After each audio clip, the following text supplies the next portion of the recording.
All right, San Jose, here we are, day 2 of the Intel Extreme Masters. Welcome along! And that is why this event had to happen. You're such a fantastic crowd. It was such a fantastic event yesterday. I was talking to Carmack backstage a second ago. If you've been on Reddit, if you've seen any of the tweets, the crowd yesterday made the first day of this, the CSGO event, the biggest one ever to happen in North America. So thank you. Let's start off by saying thank you to you for being so amazing.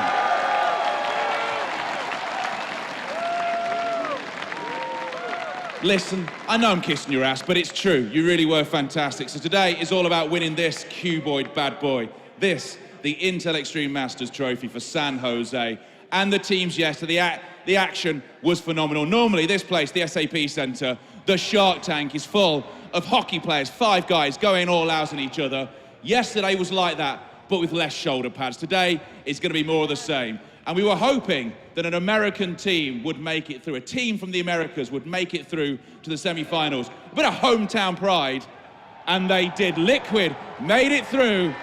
They will be part, yes, they will be part of our second semi-final. So you ready for the action? Are you ready to see us go? Yes, you are. So then, let's get this on. The first team, they are slow starters. They say that. They say it's the European way, the way they like to play, slow starters. But with their new lineup, with added AZ, my God, did they look good. So please, San Jose, the Intel Extreme Masters in this 10th year of the IEM, please go wild for G2!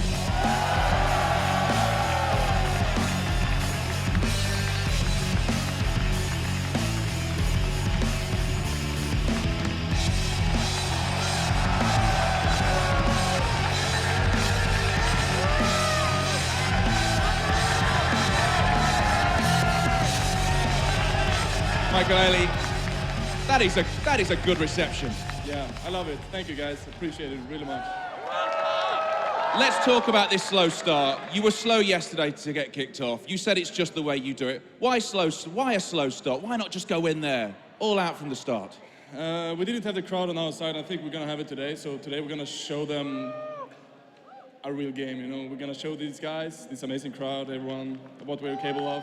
It's no more slow starters. And we can't wait to see that. How's AZ fitting in? Good. And let's talk about TSM. Now, I've double-checked these facts. Blame Henry G if these are wrong. You lost out to TSM at ESL in the quarterfinals. You lost out to them in Cluj. When you've had 2 losses like that on the biggest stages, how do you approach this match? We just have to keep our heads high. We know they're a really good team and they're our kryptonite. But right now, I think we can beat them. Like, we can, for sure. So if they're your kryptonite, if you're Superman to their green blob, what do you do differently? How do you approach that? Just crush them. Yeah, just crush them. Michael Ailey, thank you very much. Join your teammates. So then, let us meet the team they are playing. You know what? They dropped them out yesterday. And in some ways, if you speak to our analysts, they say that is the best thing that could have happened because they are the favorites here. And they don't really like being called the favorites. When they are, it never goes too well. But after they dropped that mat, my God, did they look good. So we're calling them the favorites, although they didn't do any rapping yesterday. I'm going to try in a second. Please welcome to the stage, TSM!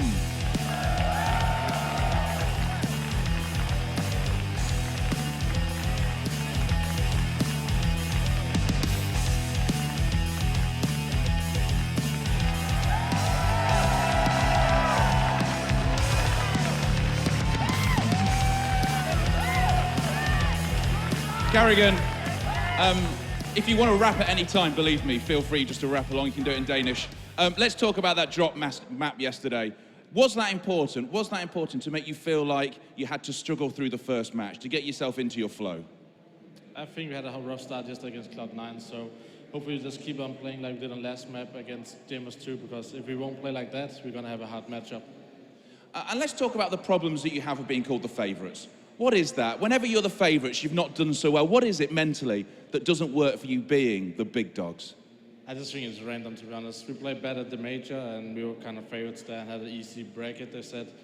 I just think it's random. I think we proved sometime in the summer that we actually can win, even though we were favorites. So let's hope we can do it again here in the US. Are you the favourites here?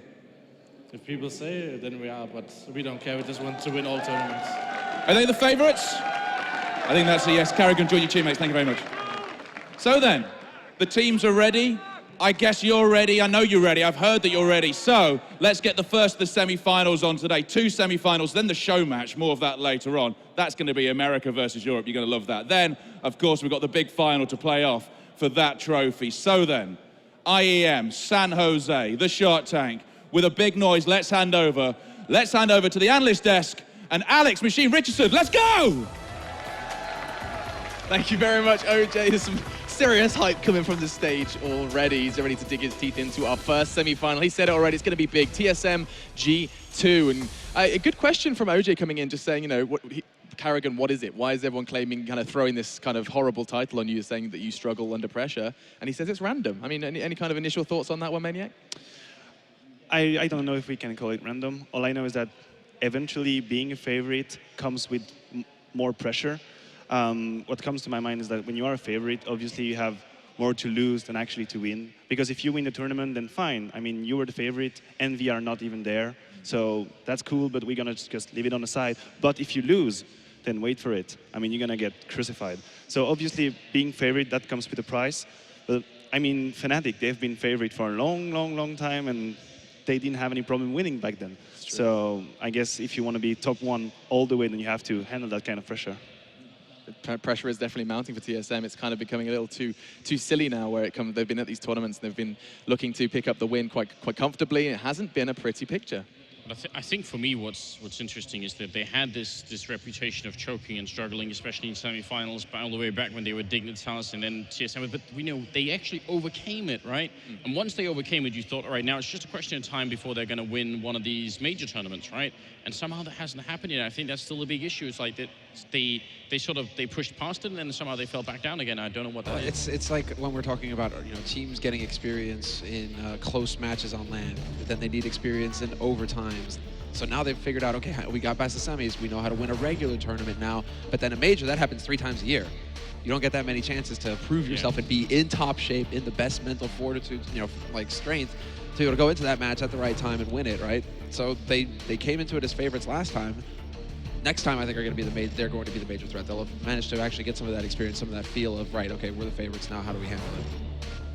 And I mean, one of those steps to handling is, of course, besting their opponents, G2, to get them to that finals. I think it's safe to say that this is going to be, you would assume, a 3-map affair. We have the maps, and I was wondering if you could walk us through that. You have them in front of you, Anders, especially the banning, because I think that we previously didn't have the banning process, and it's such an important and integral part of those map choices. Right, so we've got the picks and bans, and just to say this, Maniac did actually kind of call them before we got them. It's so true. Good job once again. Matthew's got a bit of a skill. Yeah. Well, no way for him to cheat. That's why we have him on Zero. here. That's why he's here.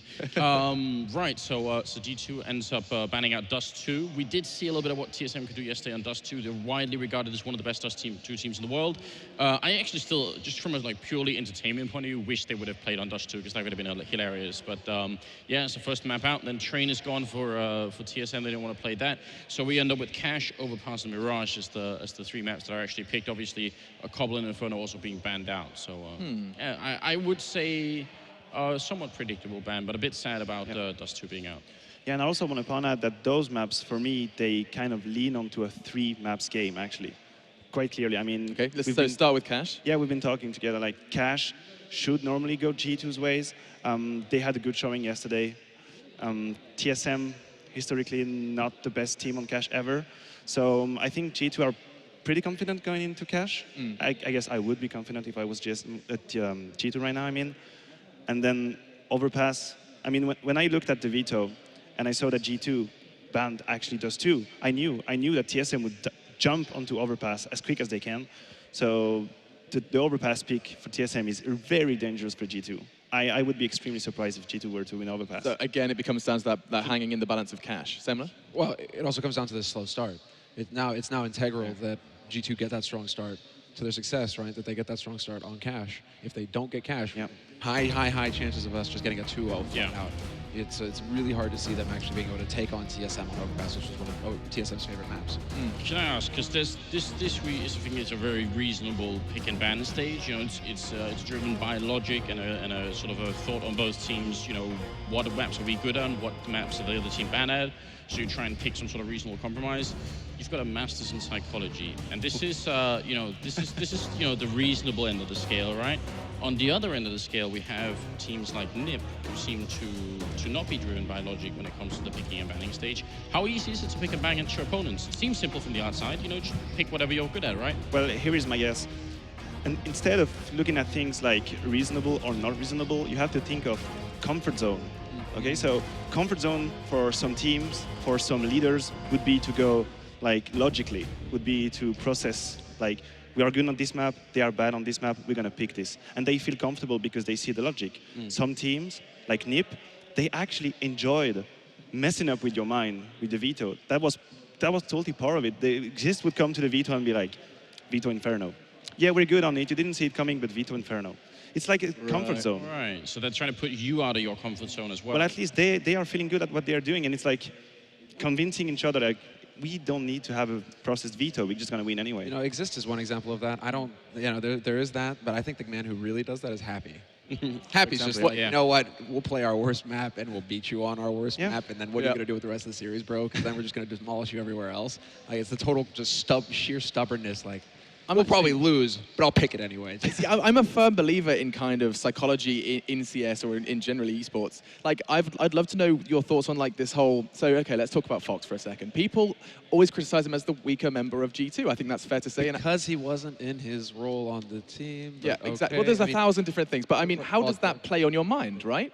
This is the question I wanted to ask, is because it kind of. I can't help but feel that's going to only be a bit of a downward spiral for you. If you're having a couple of bad games and then there's however many people on the internet telling you you're bad, surely, I mean, you may have been experiencing that in your time in Titan. Yeah, that is true. Actually, at the beginning of the year, I had a very down time.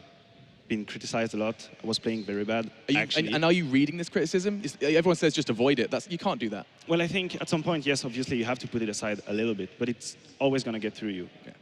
Unless you are extremely mentally strong. But then I think what is very important in that kind of scenario is to know and be totally sure that you get your team's trust, confident, you know? If you can actually build a turtle between the 5 players and be like, okay guys, we're together. We do not care what's happening on this forum or this match page and stuff. We're just gonna be together. Then that can actually shield you from the outside. But that is actually a very big task for a team to be able to build that protection. So it doesn't necessarily just come down to the individual, it comes down to the support framework within your team. Absolutely, absolutely. Well, I mean, another way to look at it is if you have people who are like the super hard carries in any team, your Forest, your Get Right, something like that, if they internally in the team recognize, well, I'm able to do all of this partly because I've got really good players behind me to help me put me in these positions, and that's why I get to be the superstar for that reason. Olaf says that every interview. Olaf says that, Shock sees another player, you know, these people, if they recognize it, then great, but if they get into a sort of mentality, I think, where they say, I am so good and I don't, you know, I could be on any team and I would be this good, then yeah, that becomes a problem. And I mean, if you're the one getting all the criticism and the person you're helping to look really good doesn't even, you know, turn around and says, you know, we're a team, we're really good with, you know, thanks, that's going to be a bit rough in the long run. Can you talk a little bit more about the whole Fox not being in his role? Because I pushed you aside for that one. Well, there was a lot of mix-up. I mean, basically, there was a lot of mix-up at the beginning where when you have all this talent, you need to figure out where exactly everybody's going to shine. And then some people are going to come in and say, well, actually, you know, like, I'm the hard fragger here. These are the roles that I want to play. And then somebody gets pushed to the side, and they are the ones who have to adapt. Now it seems like, you know, ever since Fox has been giving the primary opera role, like, this is your job. You lock down your side of the map with this AWP. It seems like he's kind of come alive, and I think we saw that at Cluj. I mean, sure, it's hard to read too much into one, like, really gigantic performance from him. Of course, he was a big part of them getting so deep into the tournament, him and Jacob, that 1-2 combo. But that seems to me like Fox is finally, you know, being put in the spot that he wants to be in for this team. And but I mean, getting a chance to shine. Imagine how crazy it must be for Fox as well, who's his whole career has been playing in like these obscure Portuguese team where he's been the sole hard carry, like has to done everything, and now he's actually playing as like more a support role, and he's got other people who are as skilled or sometimes more skilled than him. This comes back to the point I was making with AZ yesterday, right? Just imagine now it's like a AZ or a Kenny or somebody like that who has had to really step up in the past and do a lot of damage to get the team across that finish line. And now, again, they have to come back and they get to say, oh, wait a second. 4 of us can drop 20 bombs, actually. Yeah. It doesn't have to be me dropping a 50. Everybody can do some work. Yeah. That's a totally different sensation as well. I think, barring the communication, issues, obviously, that are there with G2. That's a special case. That really allows a player to be able to take a lot of pressure off his shoulders and get more comfortable in the game. It is something that often isn't said enough, just how far G2 have risen without having pinpoint communication. The first point we made on this desk was how crucial communication is to a successful That's team. because they have incredible role players like Rain. Right. People who can Rain is probably one of the best clutch players right now in the world. And so imagine you have these issues in the round, right? That there's these minute mistakes that are being made. That's putting your team in a tougher spot than it really needs to be in. And then you're okay. It's like you're in this 1v2 situation, but the man who's in that 1v2 situation is probably the best person to have on your team in there. Rain, one of the best people in the world to close that situation, and he can then get that time to shine and make up for it. I'm being told, right? interrupt him. I'm going to do it. We have a knife round. Let's not miss it. You want to see the side choice. It's Cash, guys. We'll be right back to talk about Cash after this game, but it's time now for your casters. Henry, G, and Joe, go. I hope we've still got some knife round left. Alex, you're dead to me.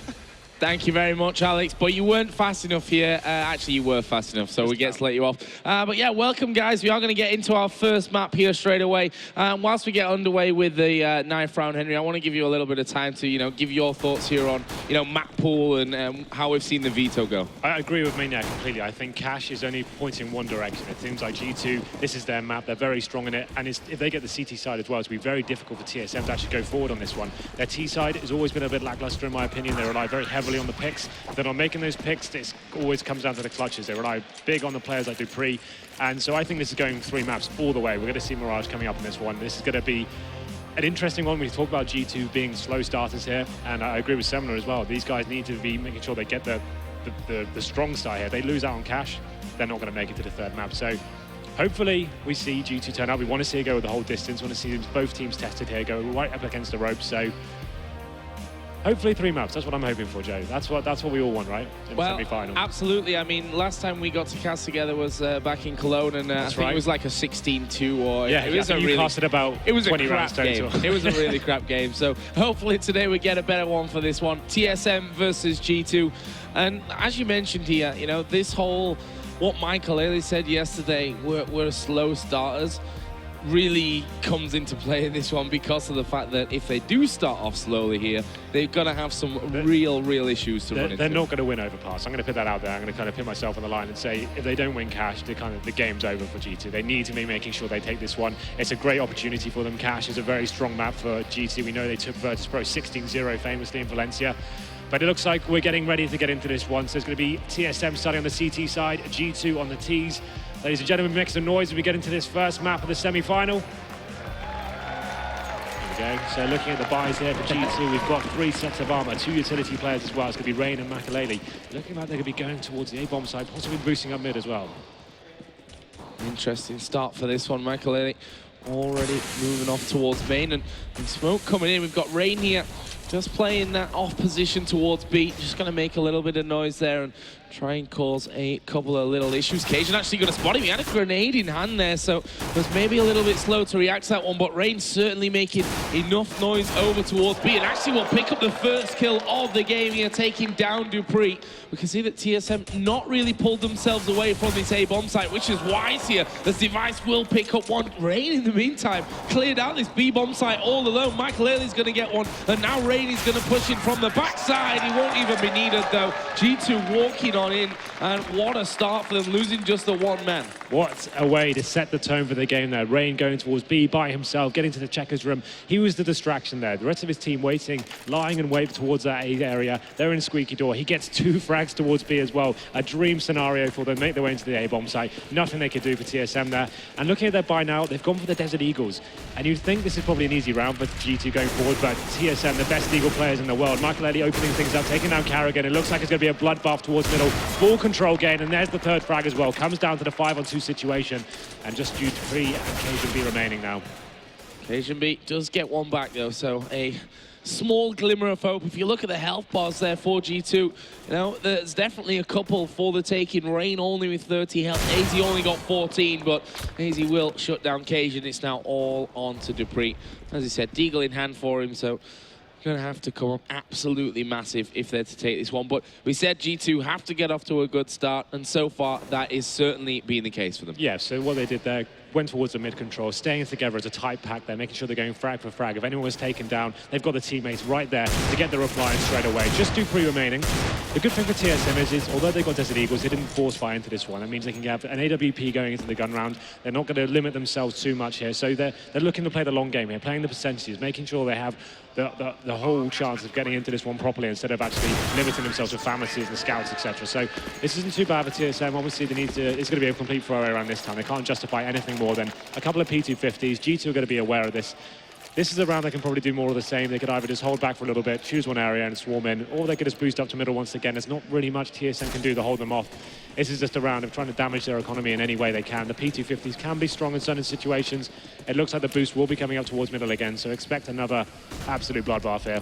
Yeah, it looks like 3 of them actually going to move straight over there. And as expected, USP versus AK at that kind of range is a little bit of a one-sided affair. And honestly, at this point, G2 can waltz on straight in towards this A-bomb site. We see that Jacob already pushed up towards Truck to get that early frag there onto device. And there's no one else even left around this A site, so bomb's going to go down here shortly. Just a case of really mopping up. And as you mentioned for TSM, trying to get a kill or a couple of kills at this stage is basically the most that they're going to be hoping for. And I don't think that's even going to happen for them. In fact, almost a knife from Michael Ailey. And that will be the 3-0. So Pistol and the following 2 rounds converted for G2. This is where we start to see, though, what kind of fight TSM are going to be putting up. Oh, absolutely. Looking at that buy right now, they didn't actually get the AWP. Karrigan actually quite famous for holding the sandbags area, always good for 1 or 2 frags in that position. So potentially a different setup coming in towards this one. They're going for a 2-2-1 setup. It's going to be 2 CD players towards middle, and it looks like actually G2 are going for a faster A play here. 3 players in the storage so far. And there's only going to be Zipex waiting for them. So what kind of pace are they planning to go on here? Going to be smoked off at the start of the round. That's going to slow them down. So it looks like maybe a more methodical approach to the bomb site here. They're just waiting. You can see one player. It's going to be Rain once again towards B. Very good in the pistol round. Only be able to cause the same amount of noise here to get some attention towards our B side. Lurking. We'll pick anyone off that rotates here once the button is pressed for G2 over towards that A-bomb site. For now, though, TSM playing this one passively, not giving any opportunities for G2 to get those entries. Zipnix will be playing a little bit set back here by that red box as we see another flash go into main, and AZ is going to pick off device. So opening frag, that's 1 man down on this A-bomb site. We see there those Molotovs going up towards Quad, off towards that MBK corner as well. And G2 already moving out. Here is Karrigan up high though, and he'll take down the bomb carrier. Zipnix will also find AZ. So really nice work here. The 2 men on this A-bomb site for TSM combining well to hold them off. And there's only 30 seconds of the round to go. At some point, G2 are going to have to start making a move around. They finally do get one back thanks to Fox, but Zipnix here playing up close. He's going to wipe the floor with him. Only Fox remains now for G2. This is surely going to be a TSM round. 18 seconds remaining. Bomb is down, and Fox got all the work to do. There is a man for him. We'll actually find Dupree there, but he's got another 2 to kill. Will get 1. He's now only against Cajun B. 6 seconds to go. Cajun going to try and run down the clock. Here goes Fox, but Cajun will get it. And so close by Fox. His hand forced really there in the end, thanks to that timer. Absolutely. The fact he had 5 seconds there and he had to find him, he just went all in on that ticket box position. Could have made the kill though. 3-on-1 would have been absolutely fantastic for G2 going forward there, but they got the first pick. AZ made it happen, but they just bundled into the bomb site at that point. They could have slowed it down a little bit, waited for the CT reaction to come in, and then executed on the bomb site and using their man advantage correctly, but they decided to go in once the kill had happened and got just taken down by Karrigan and Zipex there on the bomb site. So unfortunate round for them. They are going to be buying back into this one. And looking at their money for TSM, even after they won that round, it came down to the 1-on-1. You can see how that's affected their money. Only going to have Famases and the AK save from the last round, from the last player there. So G2 definitely still have the advantage going forward. Farmed a lot of money on their anti-eco round. So AWP picked up on Makaleli. And what can they do with it? Slowing it down once again. CT's definitely on the back foot here. You can see their utility, not much to speak of, and only 1 kit that's on device. Well, we saw yesterday that kits are a vital component for all CT sides. Absolutely. A little bit of an embarrassing round from CLG yesterday, thanks to that one. But we actually saw at the start of this one, Michael Lilly tag Karrigan through the wall in towards middle. For now, though, surely won't be given any opportunity to land a first shot. We're going to have Device playing on top of Forklift, and that flash will work out brilliantly for him. A second one will come out, and that'll give him the opportunity to get frag number 2. He can't find the third, though, with Fox coming in, and AZ also will get himself a frag, and that means they are now in onto this A-bomb site. Cajun B going to come up from middle. We're going to have Carrigan here pushing around the side. Almost had himself a free kill there onto the man on quad, but Bomb is ticking away, but it is a man advantage for TSM. This is the opportunity that they need. One man does go down to bring us back to a tied game in terms of who's left, but all of a sudden it's just Jacob. He finds the head brilliantly of Dupree, and now it's a 1 versus 1. Sprays down Cajun B, who is out in the open on top of the red box.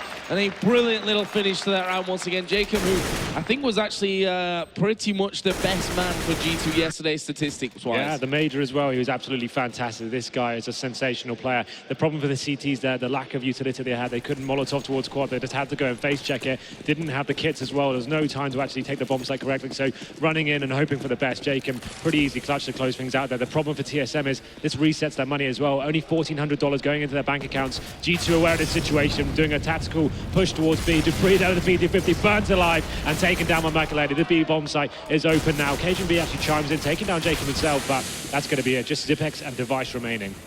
Well, we'll see the first one fall, and now Device, just the CZ, no armor, no utility to work with. Pretty much the impossible scenario for him. His best opportunity will maybe to make this one a little more expensive for G2. If it goes well for him, take a gun possibly through into that next round. We see him just watching out for vents at this point, but he's not going to get much of an opportunity there. That Molotov will alert him that someone at least was down on the ground by checkers. And actually, Michael Ailey just going to walk away. There is the CZ kill on towards Fox. Michael Ailey is there, so no gun taken away. The 1 kill really for TSM is all that they got from the end of that round, but that will bring us to a 5-1 lead here, T-side for G2. I was going to say, this is going to probably put TSM onto another eco here. That was, all signs are pointing to that. They had about 3k average across the board, but they're going to be forcing this one. Once again with the Famases, M4 and a Max 7 on Dupree. No kits once again. 4 smokes to play with, but not much else. So another difficult round for them. AZ is going to be forcing the issue. Going out through that smoke towards middle, he takes a lot of damage, but Rain taking down Carrigan. That's going to open up mid. Well, AZ not seeming to be phased there by the fact that he was getting some shots through the smoke. Nice little grenade comes towards Device as well, but it's Lipex and Cajun B to pick up the kills. Only 2 men left here all of a sudden from G2, so this decision to force up from TSM is so far paying off for them. Both Jacob and Michael Ailey left standing in this one. There should be a free kill here for Jacob, and just like that, it's turned on its head back to a 2v2. Bomb is, for them, sadly down, though. We actually have Cajun B coming around the back here. We'll get the kill onto Jacob, so making this one now incredibly difficult for Michael Ailey. But tell you what, if someone can clutch a round like this, he probably is that man. Well, he's got enough time to play with. The bomb is in reach of him as well. The CTs, they need to be very careful. They've got Device on 6 HP. He's going to be with his teammate as well. The best idea to go with them is use the buddy system. Allow him to plan almost, and just make sure you retake together. Pins to him. Don't allow him to have a one-on-one situation. You see him making his way to his B storage now. Cajun B in the perfect position to lock this down. This should be tied up. There we go. Nice play from TSM there, making sure they lock down that round. Like you said, the force buy, that was a round they needed to win. They could feel this game slipping away from them. They decided to take that risk almost to force by into that one. It pays off. The mid push from GT getting shut down almost instantaneously there. They got their mid crossfire coming in. It's a very nice round for them. They've actually broken the economy of G2 as well. They're going to be in with the quasi buy this round. That essentially means you can get some Tech 9s, some armor, a few grenades and stuff, and it means you keep your bank around 2k and you have a full buy going into the next round. They're going to be going 5 men towards B. Contact B, we call this. Wait until you get some enemy spotted, then you just rush in. Well, let's have a look, because the first one that they spot there will be Dupree on the site itself. They've got Zipex up high there as well. So a 2-for-1 start, and just feels like mopping up with them at this point. Jacob does manage to get in there, so we are going to see a bomb plant here for G2, and they'll be defending against 3 men. Actually, Jacob didn't plant on that one, so if there was a grenade or what have you to maybe push him away from that decision. What we shall see. He is still there. They've still got a minute, so not exactly the most pressing at this point, but considering that buy for them this round, getting the bomb down is a bonus, and maybe, just maybe, this round doesn't end there either. There's a flash coming in towards checkers. Jacob will be shut down, but it's all now on Asian. The bomb is planted for him there, so he could have a good go at this one. He did spot the 1-man, got Device down to 14, but great cover fire from Cajun B. Diffuser's going to come in. overall, 3 kills, bomb plant. Probably a good round where G2 are thinking, okay, that was worth. Absolutely. That was a very successful quasi-buy from them. When the fact you get 3 kills, you can see how that's affected the CT's money as well, and they get the bomb down. So that's going to put G2 in a fantastic position. An extra $800 coming into the accounts there. And now this actually puts TSM in a very vulnerable position. If they lose this round, they're definitely on ecos. This is a big round for either teams here. No AWPs on both sides. Looks like G2 actually opting to go 5 men towards the A-bomb side. You'd assume a faster paced tactic here. They've got no control on any other parts of the map here, so they're kind of committed to A. You can see the smokes coming over. This is a fast execution.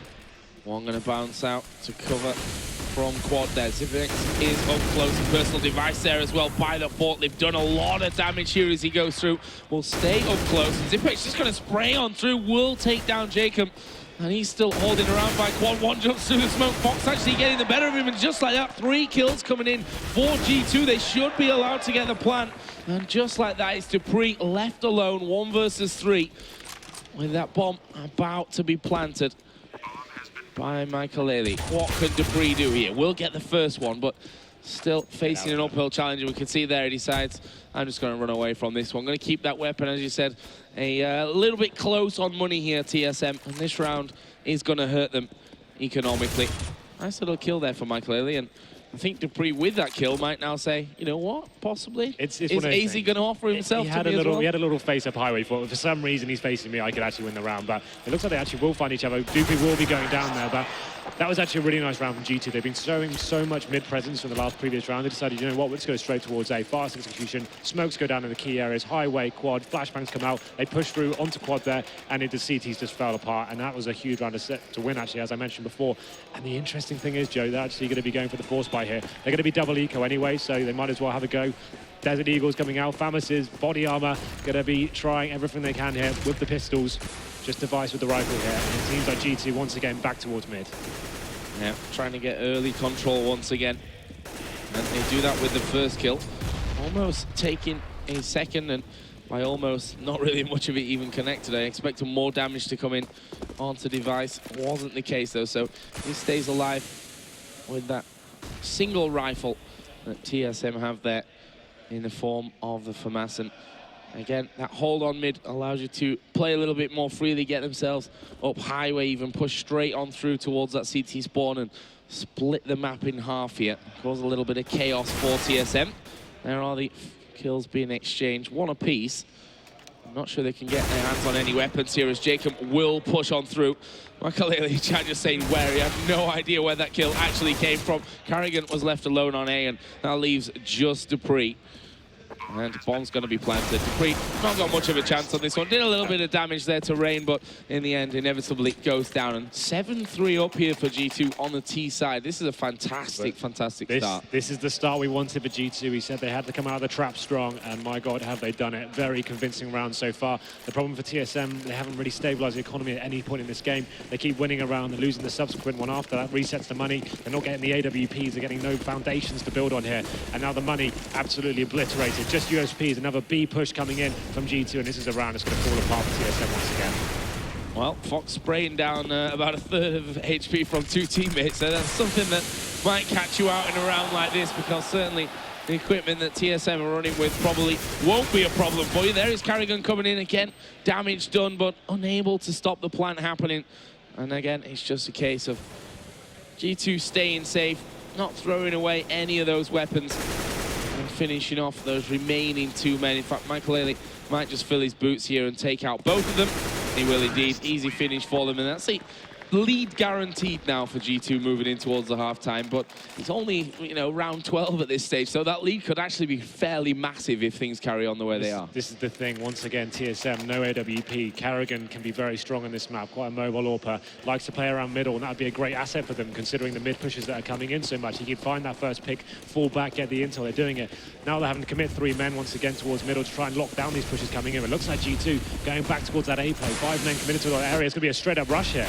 No messing around for them, to be honest. There is Zipex to get 1, but Easy will quickly bring it back, and it's kill for kill at this point. But importantly, they've cleared out the site, which is going to allow them to get that bomb in position and now sit back, try and defend after the fact. This should be an easy kill for Michael Ailey, or not. Not so easy. So he just flashes on by, but he got the information there, and that allows Fox to really take out Dupree. And the man advantage safely in the hands of G2, or at least you'd think it would be. Now it's up to Michael Ailey, who's got to do himself a little bit of clutching. He's off there, he's off the direction, not working out for him in Device. He's got to just hold on to the defuse from this one. Michael Ailey needs to go, can't get through the door. And, well, put himself between a rock and a hard place there. I expected, honestly, that the man from Quad going to stay quiet in that position and, just stay alive to give him that extra little bit of time. The fact that TSM didn't have any kits there as well, that round looked tied up for Makelele, but he got smoked off at the door. Not really much you can do. I would have said still take the risk, try and run through that smoke and see what you can do with it. He kind of admitted defeat, and then he realized there was no kit in place, then tried to come through. It was too late at that point. Nice fast push from G2 there. They're getting shut down, and finally TSM have some footing going into round number 13 there, but that's not going to help. AZ finding that first pick once again before they actually committed to the bomb site after getting this pick. I'd like them to slow down now, methodically take the bomb site and use the man advantage to get into one of the areas here. There've been a lot of rounds here that have gone kind of kill for kill exchanges. Really, really close. Cajun beat. Again, trying to hold on to this middle area. And we've seen G2, when they've had control of this mid area, they've been able to push some through and take these bomb sites with greater ease. But now, though, Cajun is managing to hold that one, but we see the double smokes come flying through, and that's kind of a step-by-step, if you like, going through. Cajun a little bit unlucky on timing there. He looked up towards the boost in the exact moment that Michael Ailey came around the corner. Gives Michael Ailey the free kill. Dupree, though, has taken the bomb carrier down, so they know that bomb now is by Checkers. They can molly this one off, bring that A defender back around the side to try and help with the defense of this one. Device and Dupree really combining well, and it leaves just Jacob, statistically, as we've said, being the best player here for G2 so far from yesterday. Can he clutch this round to put G2 up to 9 rounds? One man's going to come in from behind. He gets that one, and it's an easy kill onto Carrigan. He's got 16 seconds, so time working against him. This is a risky plant position. Actually, will spot the man up high, so he knows that he's free to plant behind the boxes. Question is, who gets the better of this scenario? Grenade gonna bounce around the corner. Zero damage done, but he won't need the grenade.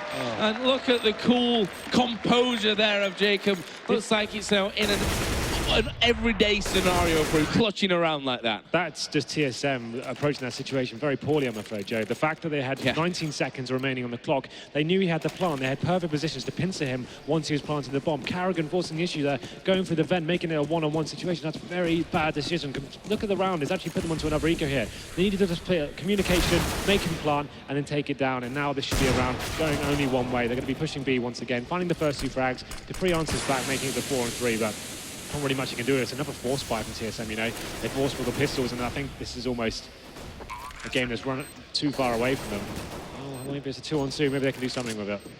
And the almost scary thing here, we heard earlier on, not a lot of confidence in G2 when it comes to overpass, so we said, they have to come out, they have to win cash here, but surely there's a danger as well from TSM's side that if they get beaten too heavily on this first map, the mindset that kind of comes in with that afterwards could be a little bit dangerous from G2 up to double figures from the first half on the T side. Well, that's the force buy as well, so they go into the last round, Joe, with literally no money again. So they get Scouts, Desert Eagles. This has been an absolute nightmare for TSM. They've never really got rolling on this one. I don't think they've had an AWP once this entire half, and that just goes to show you how difficult it's been for them. Every round they win, it goes down to one-on-one situations, and then they're having blunders like that 2-on-1 against Jacob as well.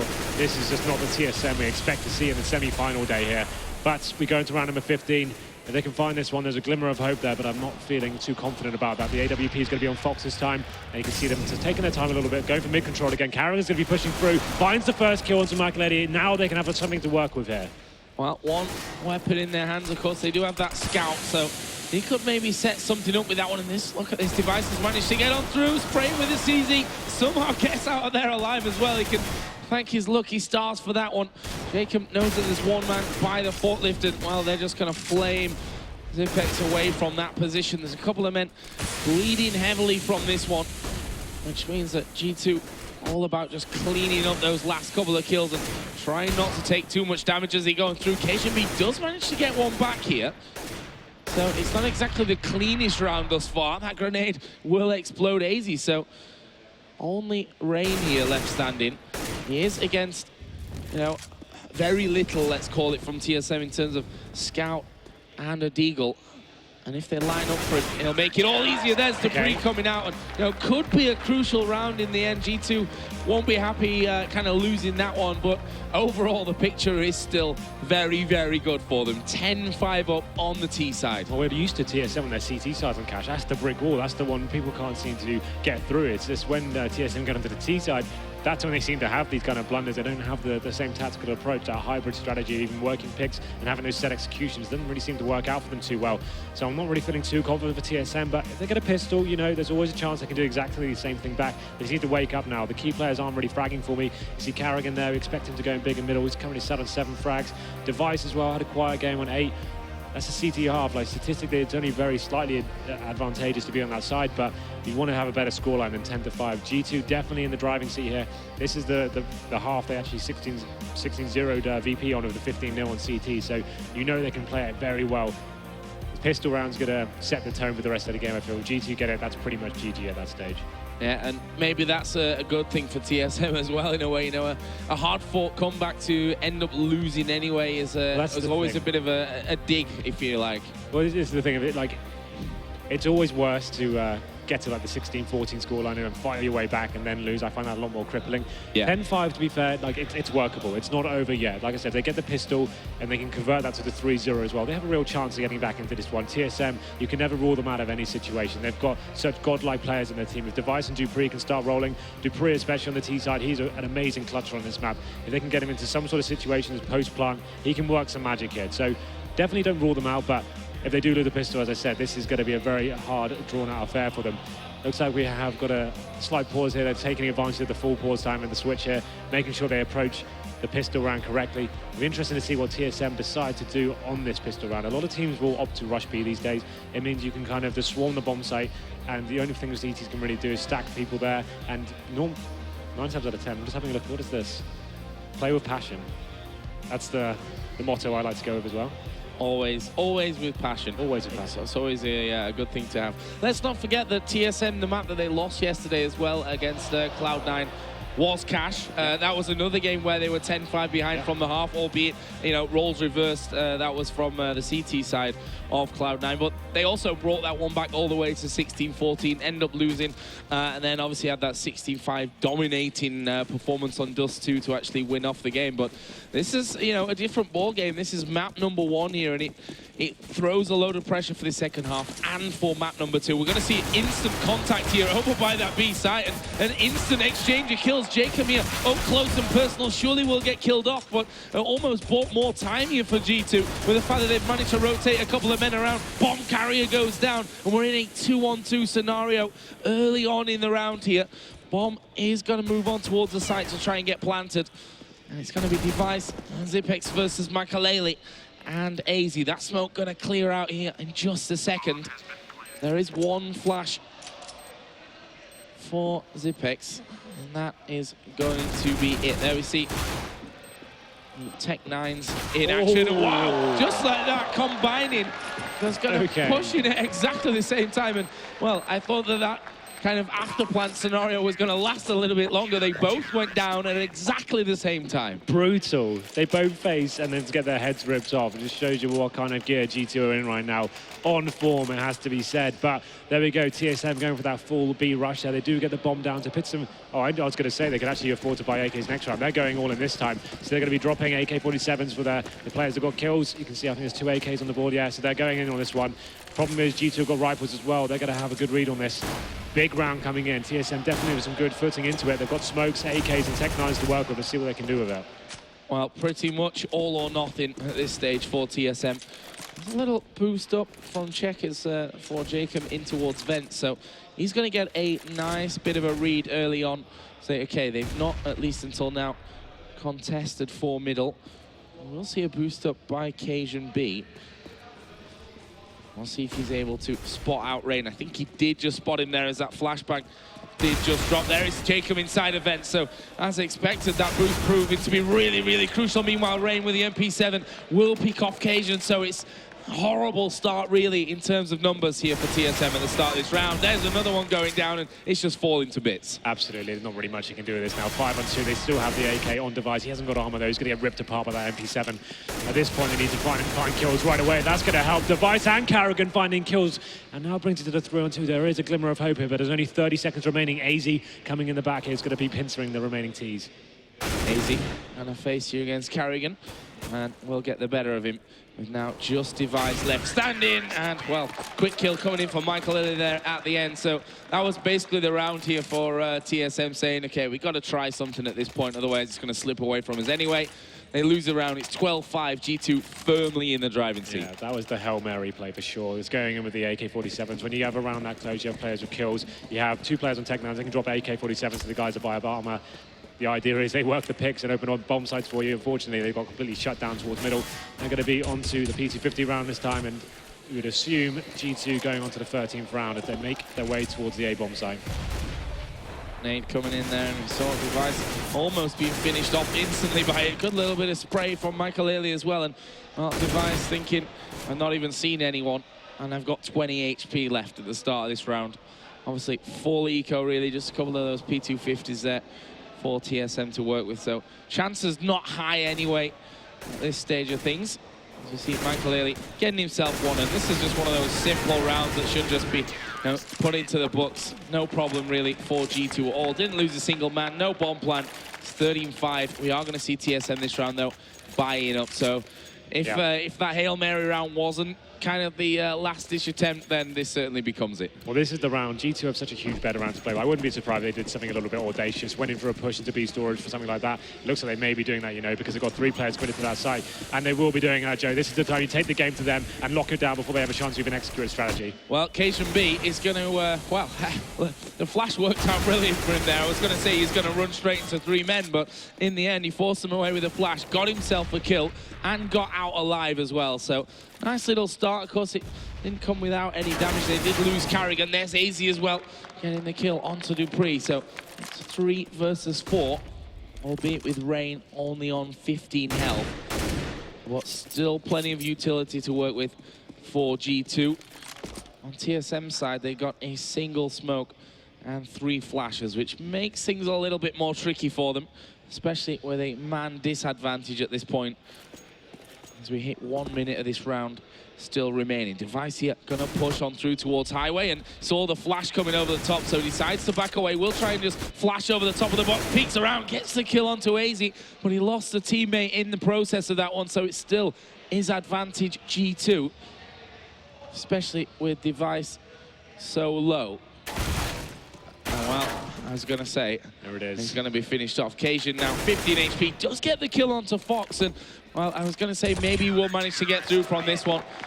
We're just having a little bit of a peek at TSM to see frustration levels as that round falls away from them, and of course now got no money to really work with. It's going to be a bunch of Tech 9s. The score 14-5 for G2. That was the round, as I predicted, kind of like that's the perfect time to do a B rush into it. Take the game to them. Don't allow them to execute any sort of ideas they've got. Take the game to them. Get in their faces. They found the first couple of frags. They made it very uncomfortable for TSM, and it just fell apart from them from there. We're going to round number 20. It looks like a full-on A execute. Smoke's going over the top. Try and get a post-plant situation going. But AZ, he's not allowing any of that to happen. He just pushes in, no fear. Takes down Zipex as well, and that's going to be an absolute catastrophe for TSM going forward in this round. Yeah, post-plan, AZ says, you won't make, you're not getting through for this one. There's a push-up from Carrigan. Actually, will double up here with a Tech 9, almost getting the 3rd as well. Rain did manage to finish him off, but he'll be burnt out of position there, forced to back away towards middle. And I tell you what, they don't want to be bunching up at the back there, because there's a grenade and a Molotov still to be thrown here by Jacob. They've got plenty of time to work with. They do have that 1 kit in the hands of Jacob, and he's just going to go belting through towards the forklift. Gets himself one more, come around the corner to find the 2nd. There's 1 man behind him on quad, and he can't quite hold on to it. Kit in the hands of Rain. Defuse comes in. It's map point for G2. Yep, there we go then. That's pretty much the final nail in the coffin, Joe. The fact they're on 15-5 now, the money is decent for TSM. They can have another bite here, but they need 10 in a row just to take it to overtime on the T side. It's a very tall order, I'm afraid. So now then, G2 will be coming in with the AWP on Fox. They know how much of a comfortable position they are. Now they can sit back. They don't need to be the big plays into where they've got themselves the overtime. Just let the game come to them, make TSM work for it, and let's see what their approach is going into round number 21 now. At this point, you know, if you're TSM, you never really want to lose it anyway, but the fact is when you get to this scenario, you may even think, is it even worth, you know, completely burning ourselves out for trying to get these 10 rounds in a row to force us into overtime, which is not looking likely, honestly, the way that this first map has gone for TSM. Or, you know, you just let this one move away. You go outside for 10 minutes, have a bit of a chat, move into overpass. Don't expend the adrenaline just yet. It takes so much hard work to get into this one. I think at this point, especially when it's 5-on-3 and make it a 5-on-2, this one is over now. Michael Early should be able to pick up these last 2 frags as well. Gets one. Actually, AZ takes that one from him, and it's going to be Rain to finish things out there. So 16-5 in favour of G2. We said that map favoured them. I don't think we expected a scoreline like that. That was a phenomenal performance from them. The slow start did not come into fruition. They came out the trap very strong indeed. And TSM looking a little bit bewildered. Michael Early and Jacob made a swift handshake there. Job done for them, but it's only half the job so far. Of course, best of 3, so they're going to be moving on to overpass. And, well, TSM, we were talking about slow starts. They were a non-starter in map number 1. Really never looked like they had any kind of chance, to be fair. Yeah, even after that 10-5 start, we said, okay, they could come back into it, they win the pistol, but they just got shut down at every venture. There's no real glimmer of hope there. They forced ball on the second round and thought, okay, this is a sensible decision. Maybe they can do something a bit, but they just weren't fragging, essentially. Like, their CT side, very poor, didn't really get rolling whatsoever. So, unfortunately for them, that's not going to be good enough.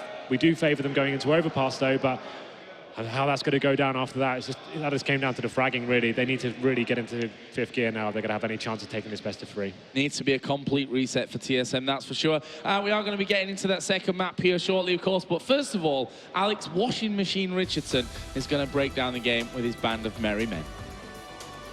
Thank you, Joe. Don't call me Joe, Joe Miller. We're going to be talking a little bit about that one. A fantastic first map from G2. I think Henry summarized it quite nicely, saying we expected G2 to make it, you know, to pick up the win eventually, but not in that style. 16-5, an astounding victory over TSM. Maniac, Anders, and Semler standing by to talk about that one somewhat. And I think the first point, let's start at the beginning. G2's T side. Let's address that first. Yeah, I really had the impression that they had such a wide playbook. I mean, the diversity, as Henry pointed out, was extremely, extremely well executed. Like, they would, for example, at the beginning of the game, they would put a lot of pressure in the middle, like clear the arena, as we've been talking yesterday about the importance of the middle. And then, when they had TSM being like threatened by this middle, they would like have an execute on A, they would insta like kill the B and just go accelerate on the B side. I mean, TSM never knew what was coming their way. And that's because G2 had this variation in their game as T side. And it was very impressive. And also, I want to point out that 10-5 was the scoreline, I think. Yes. G2 winning all the key rounds. TSM always winning a round, then losing right after that. No bonus money, have to eco or double eco at the best. Force buy, light buy, Kevlar and stuff. But G2, they clutch. Yeah, and that exactly. You see, they win this round. After that, TSM has no money, and that was like this all the side. So just perfect side from G2, really. Yeah, I want to address the point you JK made point. here, Yeah, go hit it. Because we're discussing, you know, stars working together. Everybody's calling on G2. How, if you're TSM, do you predict what's going to happen if they don't even know what's going to happen themselves? So they don't have a current, like, an IG. No? Well, Rain was saying he wasn't particularly comfortable with calling there. He felt like it was a lot of pressure. So, I mean, yeah, if they're all chiming in, it's true. It could be a little bit hard to predict, you know, exactly what style is coming out. Interestingly, another team that's really hard to predict is Virtus Pro, and they've been switching in-game leaders for as long as they've been around. Yeah. I mean, not necessarily. Well, actually, sometimes in tournaments too.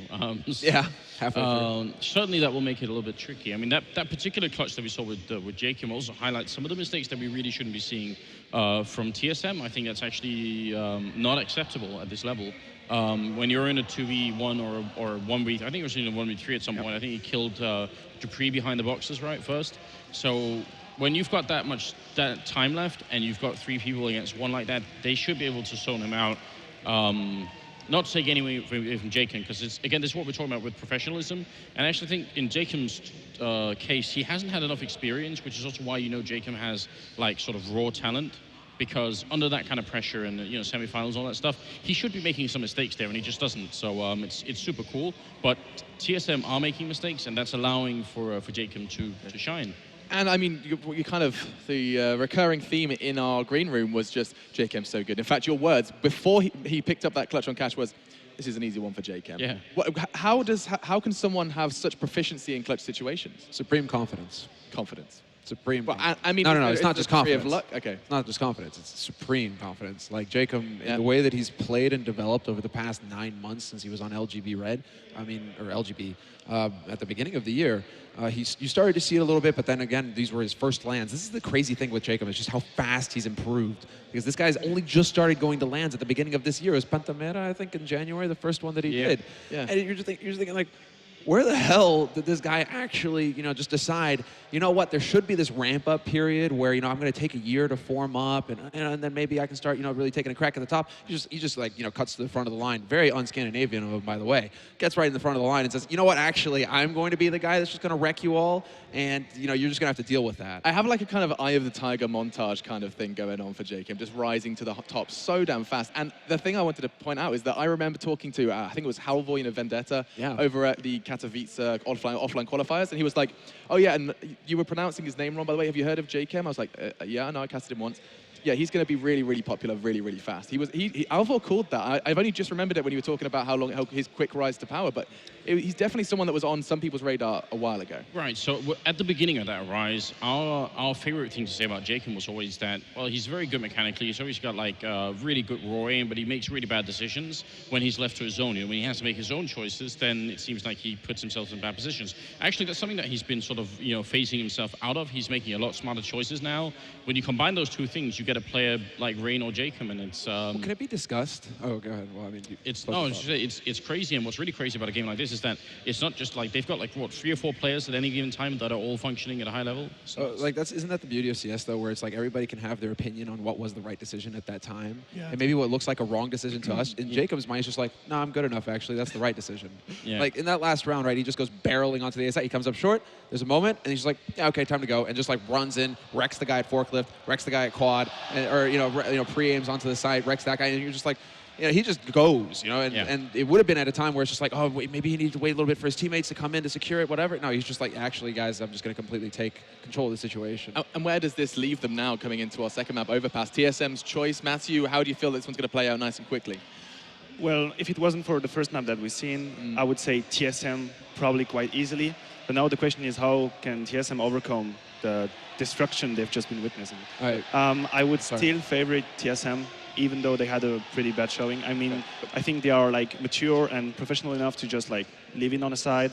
Okay, guys, we lost the map that we were supposed to lose, if I can phrase it that way. Now this is our map, and they are probably feeling confident on the third map. So they're just going to say, okay, the best of 3 starts now. We win 2-0. That's it. Auguste? Very quick, I know, because we might have to go to the match. We spent a lot of time talking about Jacob, but right before we actually started to discuss the map, the main thing that we noticed was everybody's at 20 frags on G2. AZ, Fox, Michael, everybody is fragging on this team. So Jacob, he draws the eye because he's really got those high impact frags, he gets in your face. But everybody's just whittling away at the same level. So you actually have found 5 stars that cooperate and play together. And you're cool on Overpass, nice and quick. Call and overpass? No, I still think that TSM are going to win it. This is them. I think this is them hands down, and it's going to come to Mirage to settle this best of 3. And Anders? Yeah, I think TSM are used to be getting beat up on Cash by now, so I don't think they'll be that worried about it. I think Overpass is going to be their map. So the Death thinks we're going to see a third. The answer will be provided straight after this. A final thank you, of course, to Plays.tv for coming together to make this possible. After the break, guys, we'll be diving into our second map of our first semi-final here at the Intel Extreme Masters. Don't go anywhere.